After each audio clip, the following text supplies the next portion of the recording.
Aux États-Unis, des familles de militaires s'apprêtent à accueillir les leurs. L'idée, c'était d'organiser une réception pour ces soldats avant qu'ils retrouvent leurs familles et leurs amis. Au même moment, dans un petit aéroport canadien.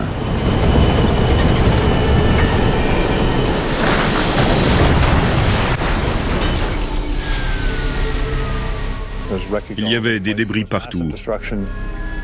Nul n'aurait pu survivre. Avec un bilan de 256 morts, c'est l'un des drames aériens les plus meurtriers de tous les temps. Chaque accident de ce genre éveille aussitôt les soupçons. Trouver une explication s'annonce difficile.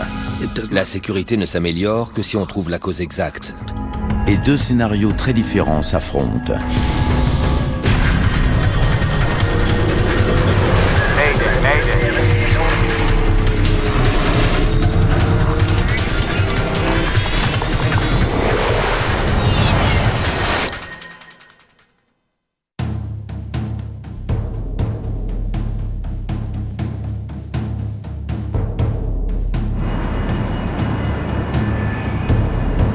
Le vol Arrow Air 1285 approche de la fin d'un voyage de 10 000 km entre l'Égypte et les États-Unis. Le DC-8 se rend à Fort Campbell, dans le Kentucky, via l'Allemagne et Terre-Neuve. À bord se trouvent 8 membres d'équipage et 248 passagers, la plupart étant des soldats de la célèbre 101e division aéroportée, les Aigles Hurlants. Cette division s'est battue pendant la Deuxième Guerre mondiale. Elle a participé au débarquement et à la bataille de Normandie. Elle a sauté derrière les lignes allemandes. Elle a vraiment laissé son empreinte dans l'histoire. Les hommes qui servent en son sein ont une loyauté particulière envers cette division. Ils sont fiers d'y appartenir. Après 5 mois et demi dans le Sinaï, ils avaient hâte de retrouver leurs familles et leurs amis pour profiter de leur permission. Pour rapatrier ces soldats, l'armée américaine a choisi la compagnie charter Arrow Air. Ça n'avait rien d'inhabituel dans les années 1970-1980. Le gouvernement passait un contrat avec une compagnie aérienne civile pour transporter des soldats, même à l'étranger. À 5h30 du matin, le DC-8 se pose à l'aéroport international de Gander, dans l'est de Terre-Neuve, au Canada.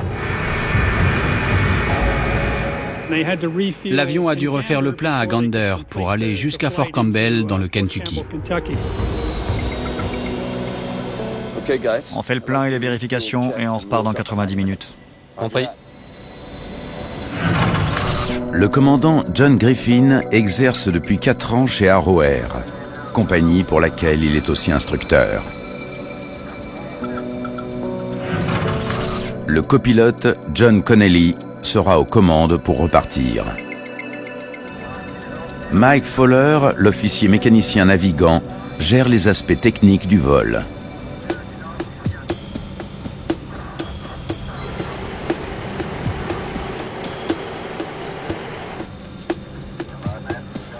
Tu vas jeter un coup d'œil? Pendant que les pilotes passent en revue un ensemble de checklists pré-vol, le mécanicien navigant inspecte l'avion.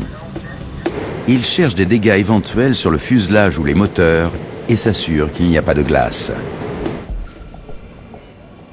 Les soldats patientent dans l'aéroport où certains font du shopping.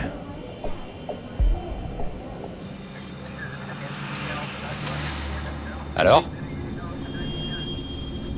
Bon. Compris.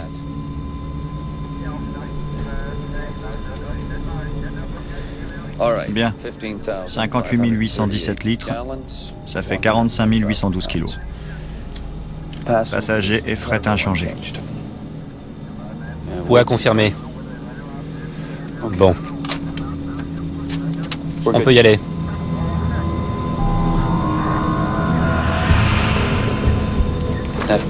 On est dans cette case. Vitesse de rotation, 144 nœuds. Ça me paraît correct. Sur l'anémomètre se trouve un curseur qui rappelle à l'équipage la vitesse exacte à atteindre pour décoller. Curseur en place. Reçu. Une fois l'avitaillement et les checklists pré-vol terminés, les 248 soldats rembarquent. L'ambiance devait être très joyeuse. Quand l'avion s'est posé à Gander, certains hommes ont passé un coup de fil à Fort Campbell pour dire à leur famille où ils se trouvaient et annoncer qu'ils allaient arriver d'ici quelques heures.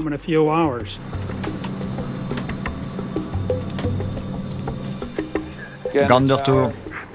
Biga 950, avitaillement et checklist pré-vol terminé. Demandons roulage pour piste 31. Biga 950 vend du 290 à 4 nœuds. Décollage piste 22. Un changement de dernière minute fait partir l'avion d'une autre piste. 3017 mètres, décollage vers le sud, c'est bon. Compris Gander, piste 22.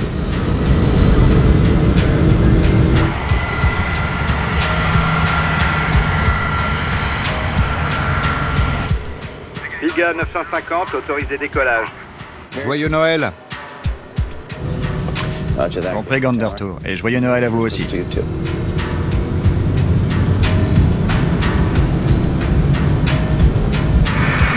Le DC-8 accélère pour atteindre sa vitesse de décollage.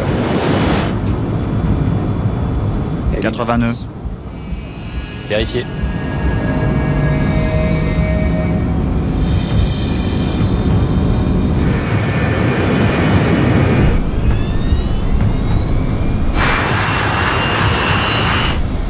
V1.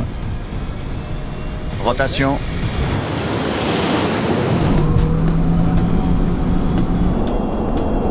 Le vol Arrow 1285 décolle de l'aéroport de Gander à 6h46.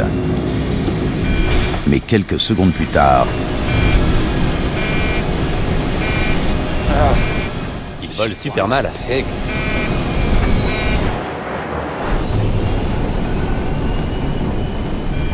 Vario positif? Non.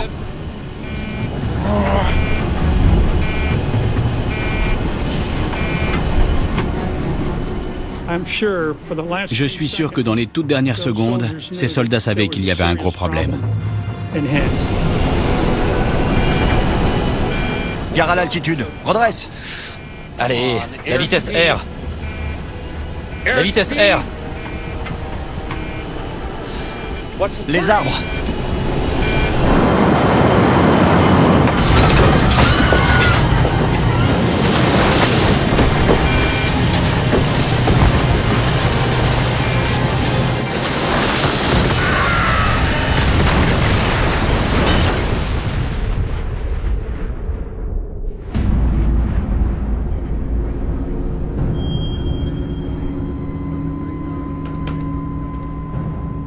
Oui. Le 1285 s'est écrasé au bout de la 22 à environ 600 ou 1200 mètres. au petit aéroport de Gander, les services de secours se précipitent sur les lieux du drame et découvrent une zone jonchée de débris, de cadavres et d'effets personnels. Des milliers de litres de carburant alimentent une véritable fournaise. Ça ne ressemblait pas à un avion. C'était une masse métallique informe et incandescente, d'une dizaine de mètres de haut, pleine de carburant. Les survivants? Le capitaine Tom Badcock est parmi les premiers à arriver. En tant qu'officier des forces aériennes, j'avais vu de nombreux crashs, bien sûr, mais encore jamais rien de pareil.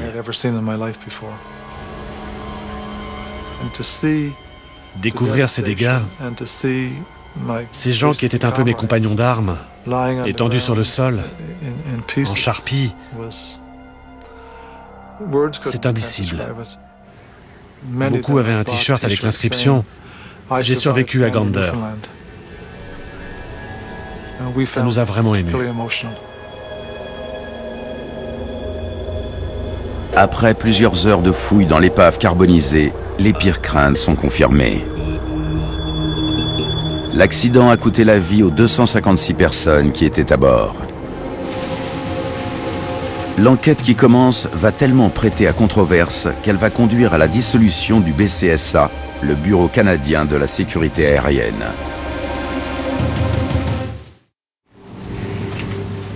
Pour l'état-major américain, l'accident du vol 1285 à Terre-Neuve est un drame sans précédent. Pendant toute son histoire, y compris au cours de la Seconde Guerre mondiale, la 101e division aéroportée n'a jamais perdu autant d'hommes en aussi peu de temps que ce 12 décembre 1985 à Gander. L'armée canadienne met en place un périmètre de sécurité.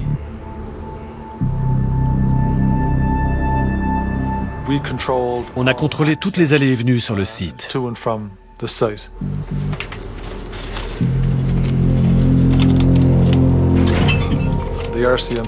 La gendarmerie royale du Canada m'a demandé d'identifier un objet étrange. Je n'avais jamais vu un étui pareil. Un gendarme m'a demandé si c'était chimique ou nucléaire. Mais je lui ai répondu que je n'avais aucune idée de ce que c'était. Cette découverte éveille les soupçons. Que transportait l'avion?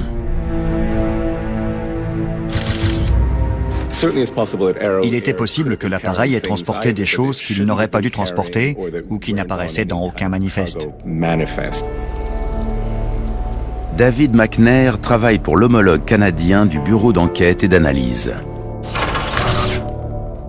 Il y avait des débris partout. Et on a su tout de suite qu'on aurait du mal à trouver ce dont on allait avoir besoin. Il est rejoint par son collègue Peter Bogue. Quelques heures après l'accident, tous deux débarquent au milieu d'un paysage de cauchemar. Les images et les odeurs sont désagréables. Mais il faut les supporter, c'est notre travail. L'ampleur du drame fait la une dans le monde entier. L'impact sur la division sera énorme. Ce n'est pas un jour de deuil seulement pour la 101e, mais pour toute la nation. La plupart des jeunes gens que nous pleurons rentraient passer les vacances en famille. Vous n'êtes pas seul à porter ce deuil. Toute la nation le partage. Et c'est ensemble que nous saluons ceux qui sont morts au service de leur pays. Je ne peux pas vous dire à quel point ça a été tragique de perdre autant de personnes dans cet accident d'avion.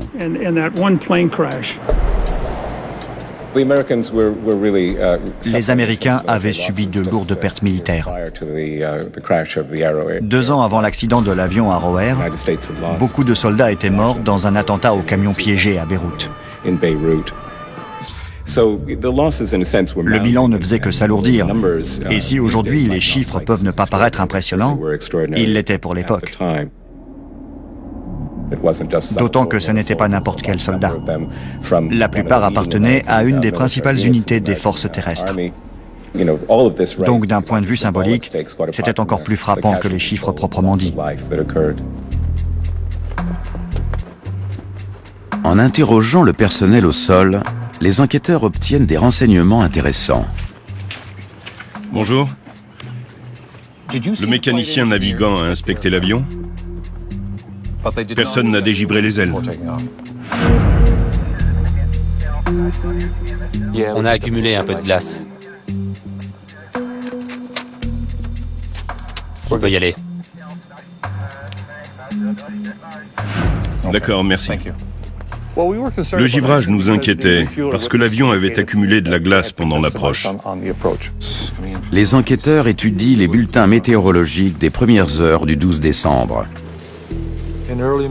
En début de matinée, le temps était propice au givrage et il y avait eu de fortes pluies verglaçantes. Du givrage était prévu à l'arrivée de l'avion. Se demandant si l'équipage n'a pas commis une erreur grossière en ne dégivrant pas le DC-8, les enquêteurs vérifient ce que les pilotes des autres avions ont fait. 2 autres avions ont décollé ce matin. Un a dégivré, l'autre non.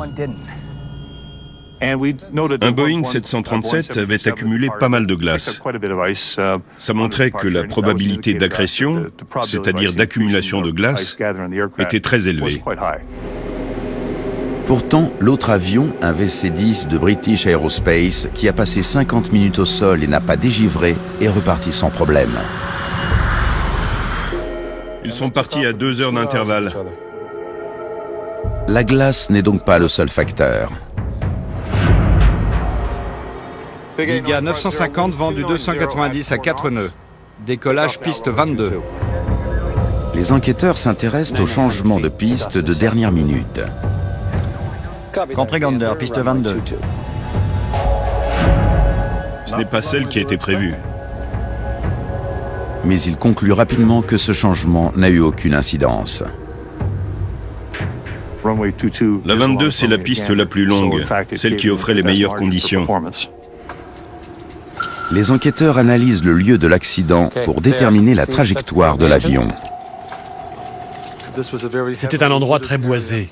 Et quand l'avion s'est approché du sol, il a étêté les arbres.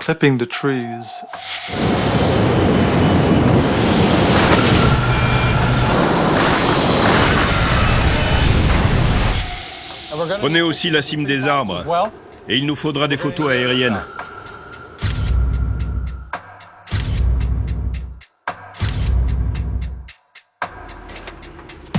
Les enquêteurs ont surtout besoin des renseignements des 2 boîtes noires qui recèlent peut-être la clé du mystère du vol 1285.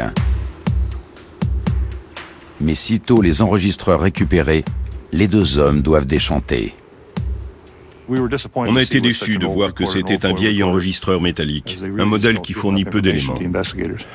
Envoyez-les à Ottawa, on verra. Cet enregistreur de paramètres à l'ancienne grave les données sur une feuille d'acier inoxydable à déroulement lent. Si cette feuille résiste au feu, elle n'enregistre que 4 paramètres, dont la vitesse R et l'altitude, alors que les nouveaux modèles numériques en mémorisent des centaines. Il n'y a plus qu'à envoyer les boîtes noires au centre de dépouillement des enregistreurs de vol et à croiser les doigts. L'enquête n'a débuté que depuis quelques heures quand survient un coup de théâtre. Un consulat américain reçoit l'appel téléphonique d'un individu qui revendique l'attentat. Il serait à mettre au compte du djihad islamique affilié au Hezbollah. S'il existait un groupe terroriste à l'époque au Moyen-Orient qui avait à la fois l'intention et les moyens de s'en prendre à des militaires américains, c'était bien le Hezbollah.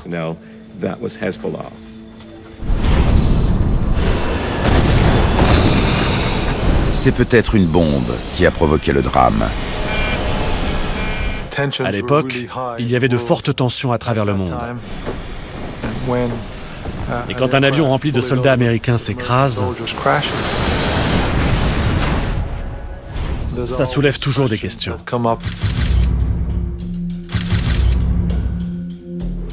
David McNair envoie des fragments de l'épave à un laboratoire de la gendarmerie royale pour voir s'il porte des traces d'explosifs, afin de savoir si le DC-8 a explosé avant de percuter le sol. En attendant, les enquêteurs cherchent les moindres débris entre la piste et le point d'impact. Si l'avion avait explosé avant de toucher les arbres, des débris seraient tombés et on les aurait trouvés. Mais comme on a fait chou blanc, on était sûr que l'avion était intact au moment du premier impact, quand il a percuté les arbres.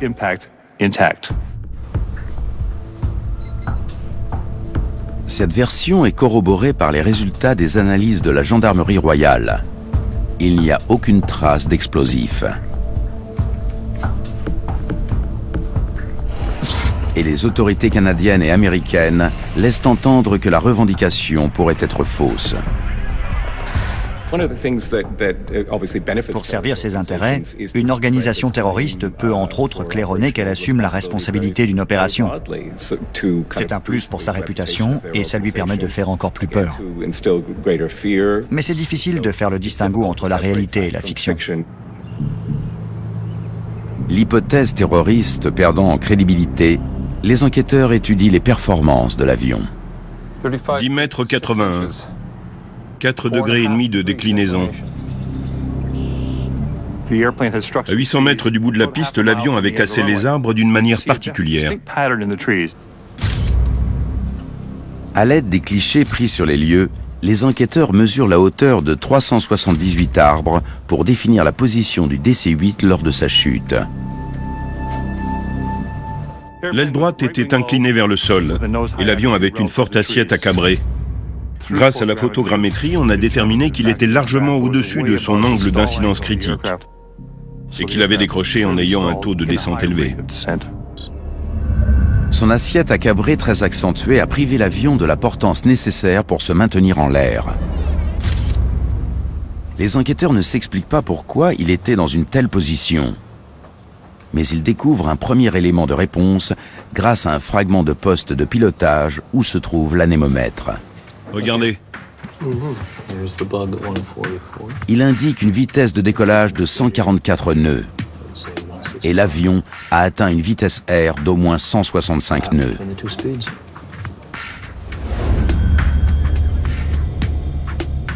Curseur en place. Reçu. Les enquêteurs espèrent obtenir une image nettement plus détaillée des derniers instants du vol grâce à l'enregistreur phonique.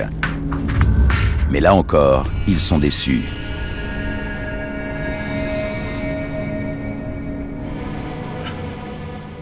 On dirait qu'il n'y a rien d'enregistré.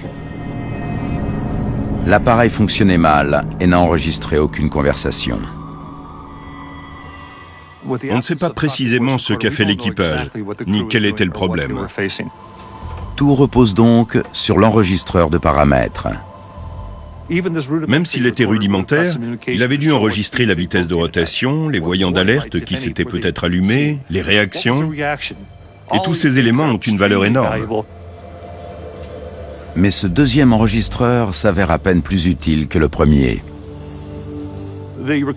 L'enregistreur était très limité. On a pu établir la vitesse, dans une certaine mesure l'altitude et le cap de l'avion, mais il n'y avait aucune indication concernant les paramètres moteurs, l'inclinaison, le tangage. L'enregistreur de paramètres indique que l'avion s'est élancé et a accéléré jusqu'à atteindre la vitesse de 167 nœuds. Le décollage a eu lieu au bout de 51 secondes. 2 secondes après, la vitesse a commencé à diminuer. Allez, la vitesse R. La vitesse R.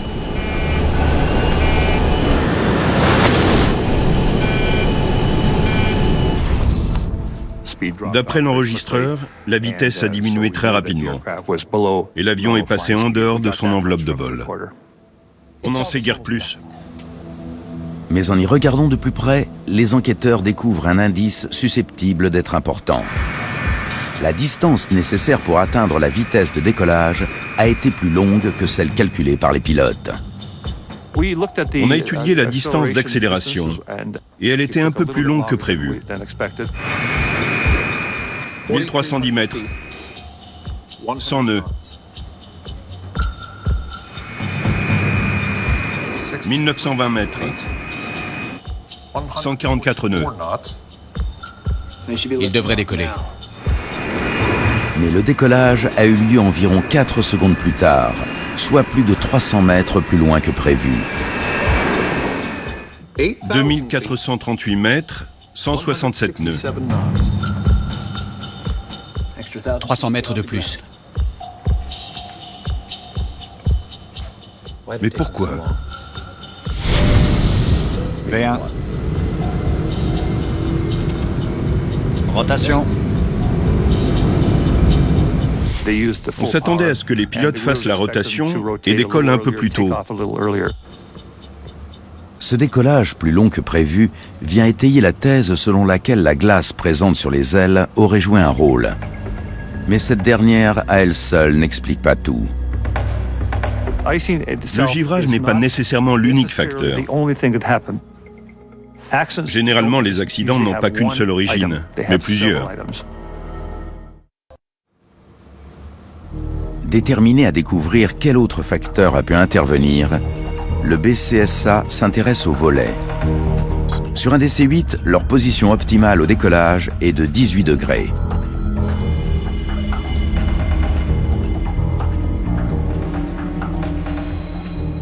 Les volets étaient sortis. On a établi avec une certitude raisonnable que les volets étaient en position normale pour le décollage. Le mélange entre la glace et un éventuel problème moteur a-t-il provoqué le décrochage? Les réacteurs sont expédiés à Ottawa pour analyse. On les a récupérés sur les lieux, et c'était évident qu'il y avait des dégâts à l'intérieur de chacun des réacteurs. Il y a des morceaux de bois dans chacune des 4 turbines. Donc elles tournaient lorsqu'elles ont touché les arbres.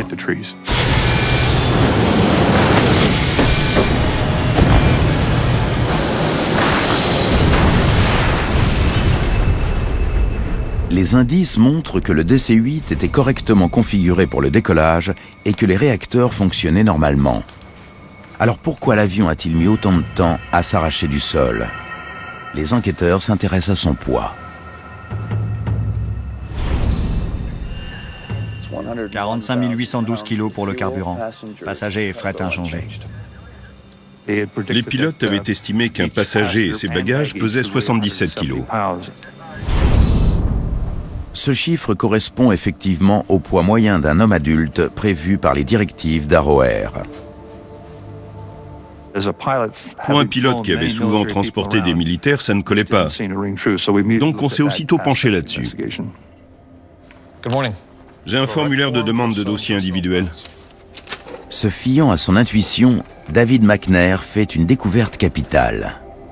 Habituellement, un vol commercial transporte des hommes, des femmes et des enfants. Donc on peut utiliser une moyenne. Mais ce vol n'avait rien d'habituel. Les 256 passagers étaient presque tous des hommes adultes de grand gabarit. On a épluché les dossiers pour savoir combien pesait chaque individu lors de sa dernière visite médicale. En ce qui me concerne, je pèse habituellement 79 kilos. Mais avec mon pactage, quand je prends l'avion, j'en fais au moins 90. On a estimé qu'un poids moyen par passager plus réaliste se situait autour de 100 kilos. Ça comprenait un individu et tout son matériel. Avec cette estimation, le poids des passagers avoisine les 24 tonnes et demie, soit près de 5 tonnes et demie de plus que le poids figurant sur le devis de masse et centrage. On est loin du compte. Mais l'avion a volé avec ce surpoids toute la nuit, après avoir décollé du Caire puis de Cologne sans difficulté. Alors, faut-il accuser la glace? On peut décoller avec un poids excédentaire si aucun autre facteur n'interfère. Mais avec de la glace, par exemple, ça devient très problématique. Les enquêteurs soupçonnent de plus en plus la glace et le surpoids d'avoir empêché le DC-8 de se maintenir en l'air. Ça doit être ça. La glace et le poids. On avait de nombreux arguments scientifiques pour affirmer que l'avion aurait dû voler, mais qu'il ne l'avait pas fait. Et on avait 2 bonnes raisons pour l'expliquer, le poids et surtout une légère accumulation de glace. Mais ce ne sont que des suppositions, car à Gander, personne n'a vu de glace sur les ailes. Impossible d'évaluer les quantités présentes. À cela vient s'ajouter un deuxième problème. Certains des membres du BCSA se montrent pour le moins dubitatifs. Parmi eux, Les Philotas, un expert en aéronautique.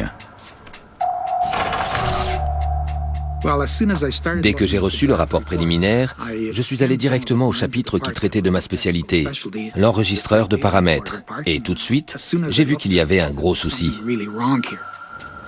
Il se demande aussitôt comment l'avion a pu perdre de la poussée et s'écraser si vite après le décollage. J'ai fait des calculs à la louche qui montraient que pour atteindre une telle décélération, il fallait que les 4 moteurs s'arrêtent, ce qui était surprenant. Gare à l'altitude, redresse. Allez, la vitesse R. La vitesse R.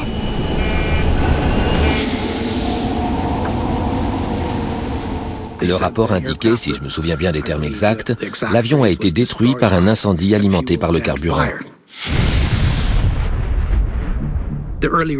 Mais tous les témoins ont parlé de la violence de l'explosion et d'un nuage en forme de champignon. J'ai vu l'avion passer devant mon camion, avec une flamme en dessous. Deux chauffeurs routiers, qui étaient presque sous la trajectoire de l'avion, ont déclaré avoir vu des flammes sur le côté droit. Les autorités militaires américaines démentent la présence à bord de toute marchandise non déclarée ou d'une cargaison secrète, ce qui laisse sceptique Les Philotas. Entre autres matériel militaire embarqué à bord, il y avait des grosses caisses. Que contenaient-elles? On ne l'a jamais su, il n'y avait pas de manifeste des marchandises.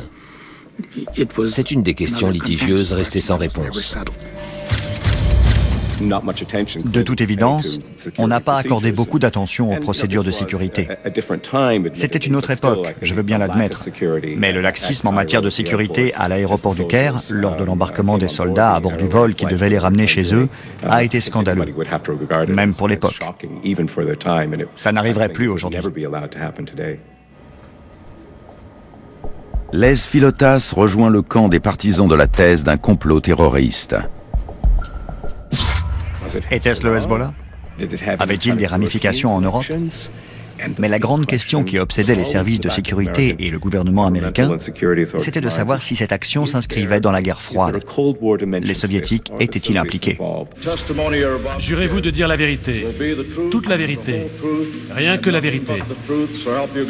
Je le jure. Certains se demandent alors si le vol 1285 n'est pas au cœur du plus grand scandale de l'époque, la vente illégale d'armes des États-Unis à l'Iran en échange d'otages. Arrow Air est une des compagnies aériennes qui a contribué à une opération clandestine organisée à l'époque par le célèbre colonel Oliver North pour le compte de l'administration Reagan. L'Iran Gate était une opération très complexe et très particulière. Ce n'était pas une mince couche de glace sur les ailes. Pour étayer ses dires, il renvoie à des pièces à conviction. Un collègue s'est rendu à Gander, puis au laboratoire photographique de la Gendarmerie royale du Canada, qui avait des milliers de clichés pris sur le lieu de l'accident.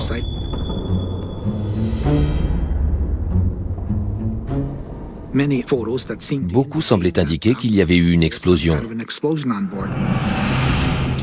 Si vous passez le doigt à travers une feuille d'aluminium, elle rebique du côté où votre doigt est sorti. Et on peut facilement déduire dans quel sens votre doigt l'a traversé. Ses soupçons se renforcent encore lorsqu'il apprend qu'un enquêteur indépendant embauché par Arrow Air a lui aussi étudié l'hypothèse d'une explosion. Il a découvert que dans le 3, le moteur intérieur côté droit, 3 ailettes placées côte à côte étaient entaillées au niveau du bord d'attaque. Et l'une d'elles portait des traces de peinture rouge. Cet enquêteur avait conclu qu'il pouvait s'agir d'une explosion. D'après lui, les dégâts et traces de peinture à l'intérieur du réacteur pourraient avoir été causés par des débris éjectés du fuselage lors de la déflagration. Pour Les Philotas, les autopsies de certaines victimes révèlent un autre indice important. Elles font apparaître un taux très élevé de monoxyde de carbone dans leur sang. S'il y a des gaz issus de la combustion dans les poumons, on peut naturellement déduire qu'ils ont été inhalés avant l'accident. Les Philotas et ses collègues dressent alors un tout autre tableau de l'accident.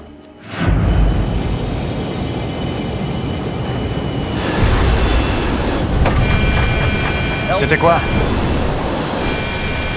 De la fumée! De la fumée dans le cockpit!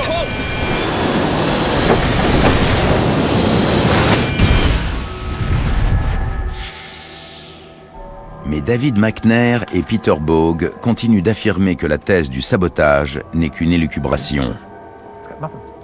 Rien n'indiquait qu'un acte terroriste avait été commis. En revanche, beaucoup d'éléments désignaient un problème de performance et de givrage. Pour faire taire les spéculations, les deux enquêteurs décident de valider scientifiquement leur théorie, celle de l'accumulation de la glace combinée au surpoids. Tu vas jeter un coup d'œil? Jusqu'au milieu des années 1980, on connaissait mal l'impact aérodynamique généré par l'accumulation d'une couche de glace très mince. Le mécanicien navigant n'a certainement cherché que des accrétions massives qui auraient fortement alourdi l'avion, et non une couche mince sur l'extrado. On a fait énormément de recherches sur les effets de la glace. Les essais en soufflerie indiquent que même une faible quantité de glace peut réduire considérablement la portance. Une petite quantité de l'épaisseur d'une feuille de toile émery peut nuire fortement à un gros porteur. Et ça m'a surpris. Les enquêteurs effectuent d'autres essais sur un simulateur de vol. Il a fallu reprogrammer le simulateur pour reproduire les performances amoindries par la glace. V1, rotation. Chaque tentative se solde par le même résultat, un décrochage suivi d'un accident comme celui du vol 1285. Bon, réessayons avec 4 tonnes et demie de moins. Lors des essais en simulateur, on a constaté qu'avec du givrage qui réduit la portance, il était difficile de piloter normalement et on risquait facilement de perdre le contrôle de l'avion. Il vole super mal. Vario positif? Non. Plein gaz. Les pilotes ont dû constater que l'avion ne prenait pas de l'altitude assez vite. Gare à l'altitude, redresse. Allez, la vitesse R. La vitesse R. Les arbres. Le copilote a tiré sur le manche pour essayer de faire remonter l'avion, sans se douter qu'il scellait en fait son sort. Le DC-8 était déjà sur le point de décrocher. Lever le nez n'a fait qu'empirer les choses. Le poids de l'avion avait été sous-estimé. Sa portance amoindrie à cause de la glace. Et la combinaison des deux a été fatale.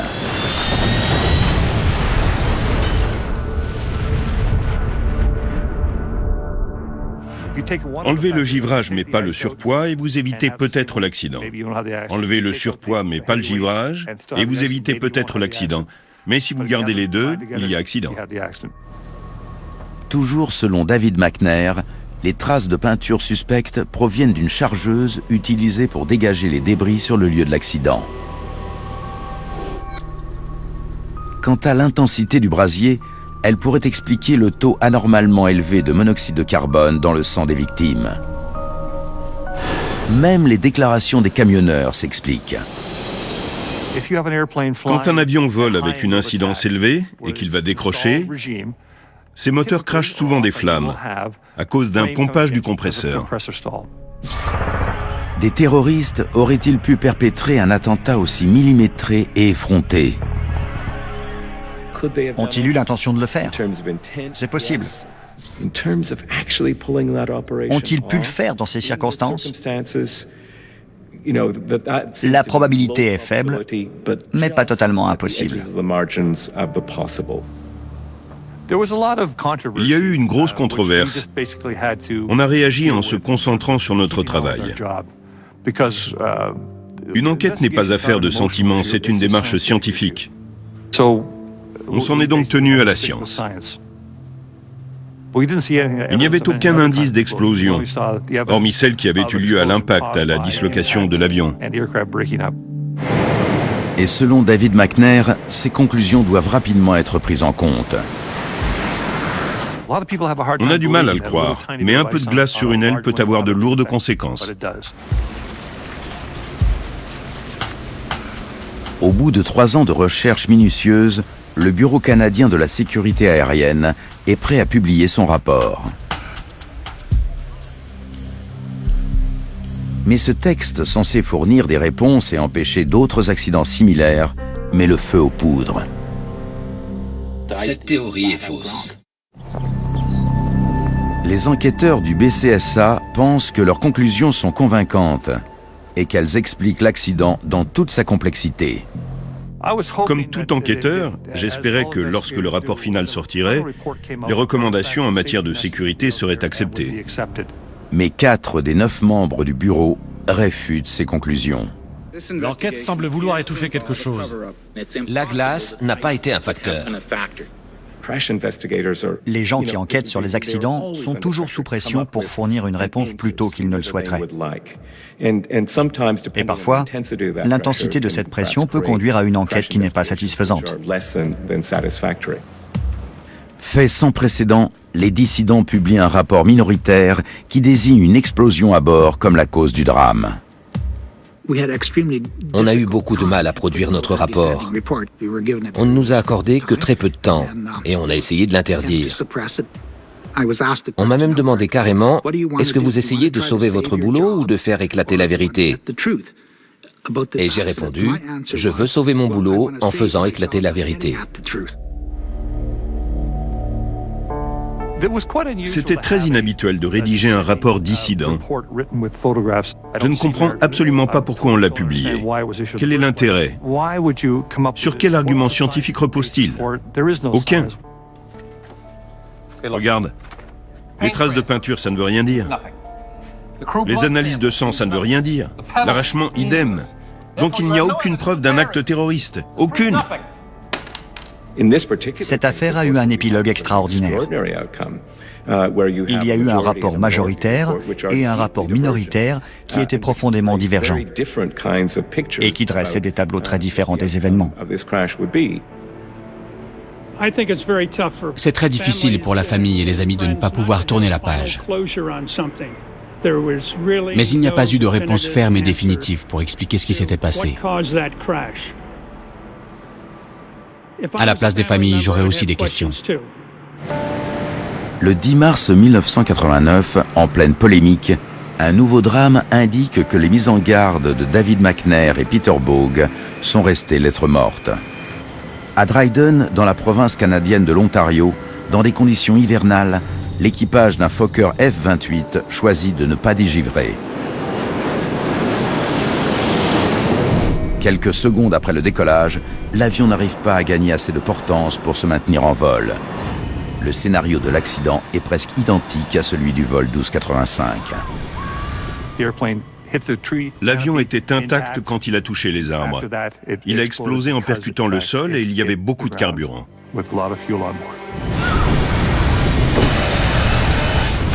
L'accident fait 24 morts. Il était très clair que le givrage ou la neige avait joué un rôle. Si l'avertissement des enquêteurs avait été écouté, la tragédie de Dryden aurait peut-être été évitée. La controverse autour de l'enquête de Gander a été fâcheuse parce qu'elle a relégué au second plan le message de la sécurité.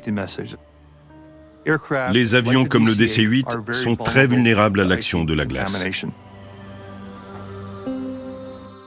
Et on n'en a pas tenu compte à cause de la thèse de l'attentat. Mais les partisans de cette thèse persistent et signent. La sécurité ne s'améliore que si on trouve la cause exacte. Le vrai message de la sécurité, c'est qu'il faut trouver la vérité. Et dans ce cas, elle n'a jamais été établie.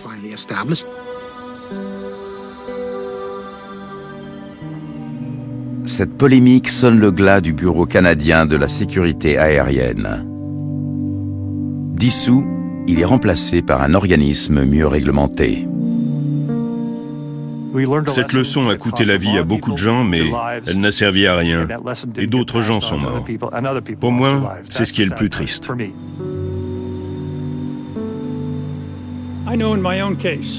En ce qui me concerne, si je n'avais pas toutes les réponses et si j'avais perdu quelqu'un dans ce drame affreux, je ne serais pas satisfait.